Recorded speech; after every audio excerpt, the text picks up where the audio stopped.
The other day, I got a message that surprised me.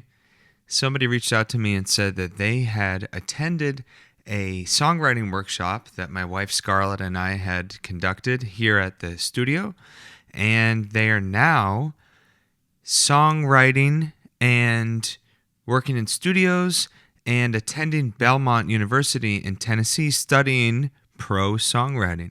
And I was really excited. I was thinking, wow, I haven't spoken to him since. And I had no idea that one couple hour get together might have impacted him so profoundly. Now, I'm sure he was already writing songs and doing his thing, but to think that, he attended one of the workshops and ultimately has become a pro songwriter is really exciting and encouraging. And it made me think about this week's theme for Earth Tones, that we really don't know what our impact is on other people. So that's what we're talking about on Earth Tones episode 36. We don't know our impact. And this is the debut episode of my new Martin acoustic, my 00028 that I'm so glad to have, that I have dubbed Martina. My faithful Martin that I've had before this one is falling apart very thoroughly, but it's still getting a lot of use. And it's been on all the first 35 episodes of Earth Tones. I'm excited to debut this one now. I've played a bunch of gigs with it, and I'm very happy with it.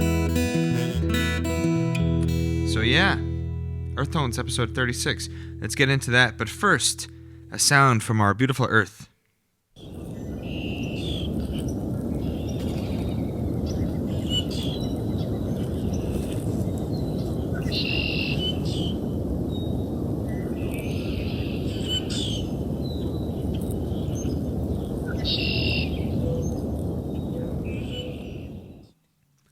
That is The Pond on Marble Road, sent in from my buddy Michael. Thank you, Michael, for sending that in. You hear some nice birds, and you hear the ocean waves through the woods. If you hear some of that low rumble, that actually is the ocean coming all the way across through the woods. All right, for a bit of old news, I have been listening to Little Feat, and we'll talk about them a little bit more. I've been talking about them in general. But I wanted to learn more about when Lowell George, the amazing songwriter and singer of Little Feat, passed away. And I found an article in the New York Times from June 30th, 1979. That would have been the day after Lowell George passed away.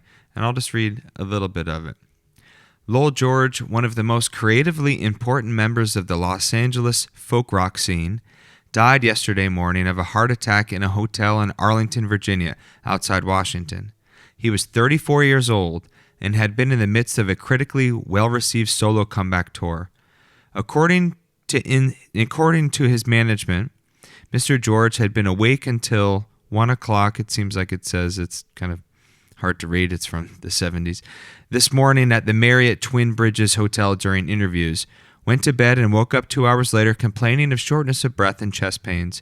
His wife Elizabeth called for help, but by the time medical aid arrived a half hour later, Mr. George was dead.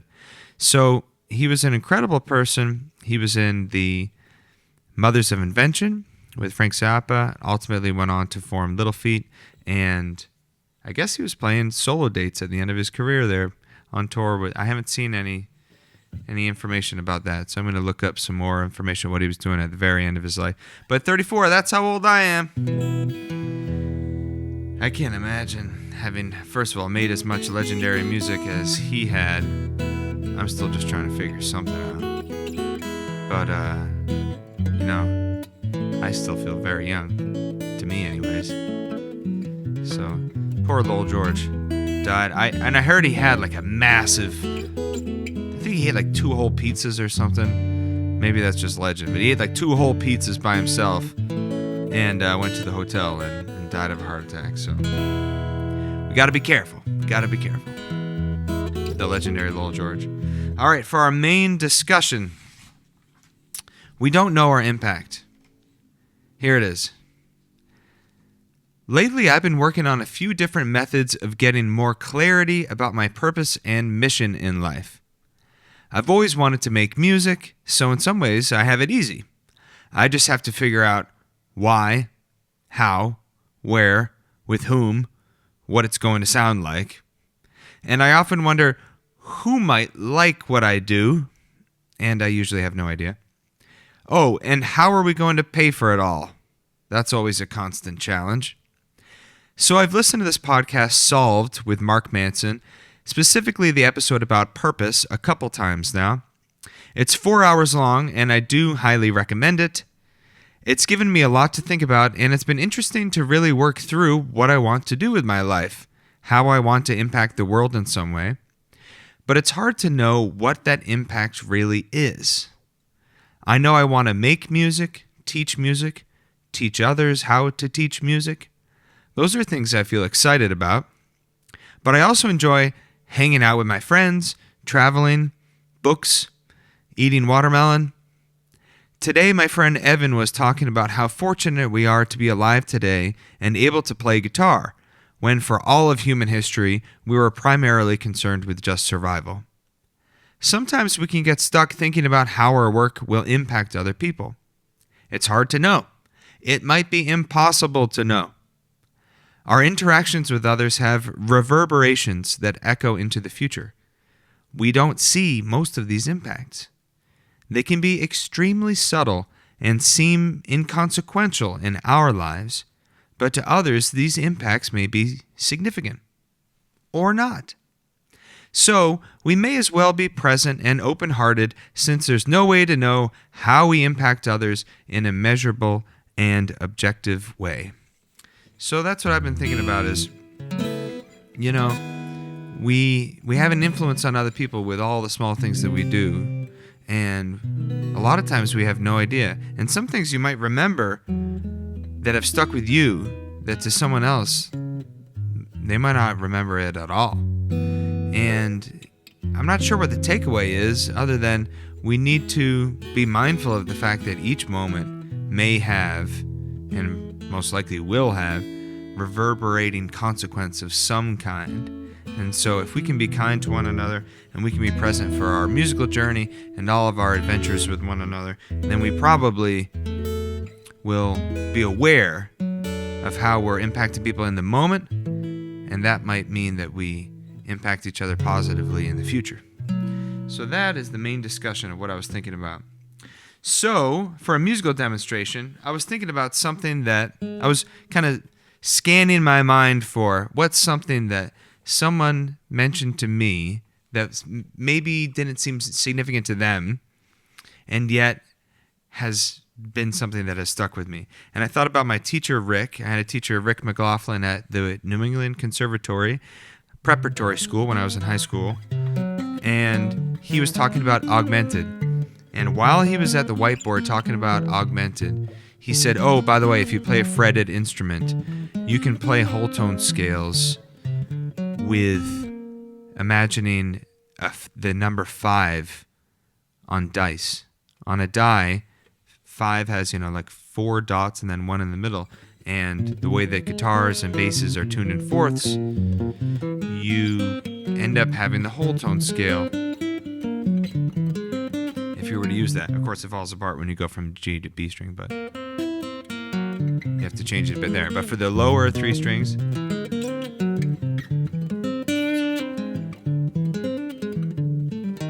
and indeed the lower 4th strings,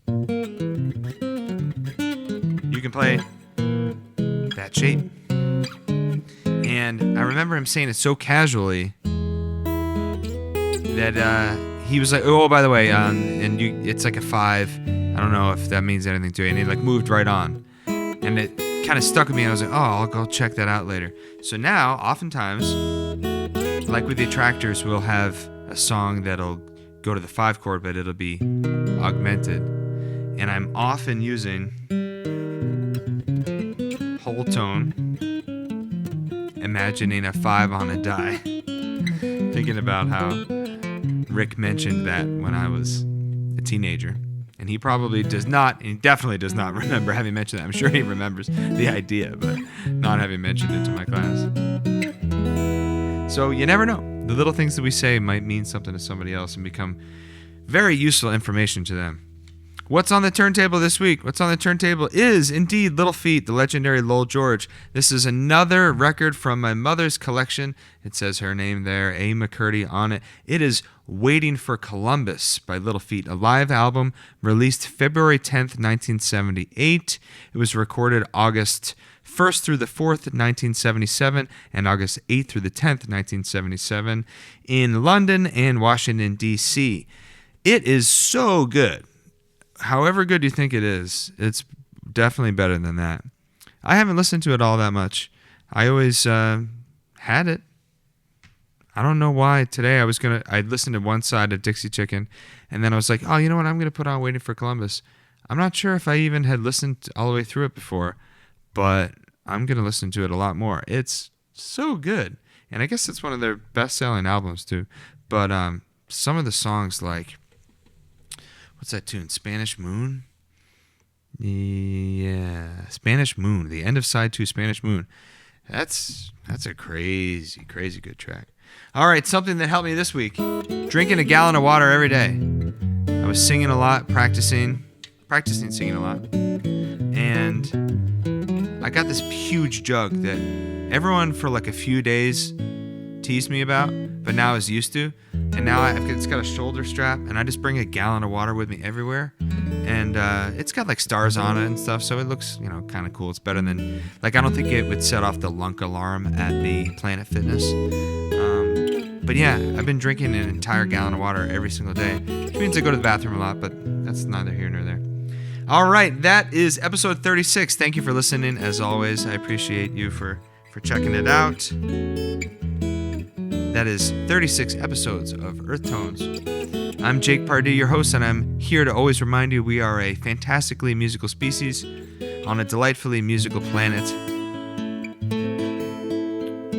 And I hope you have a wonderful week. I will see you next week for Earth Tones episode 37.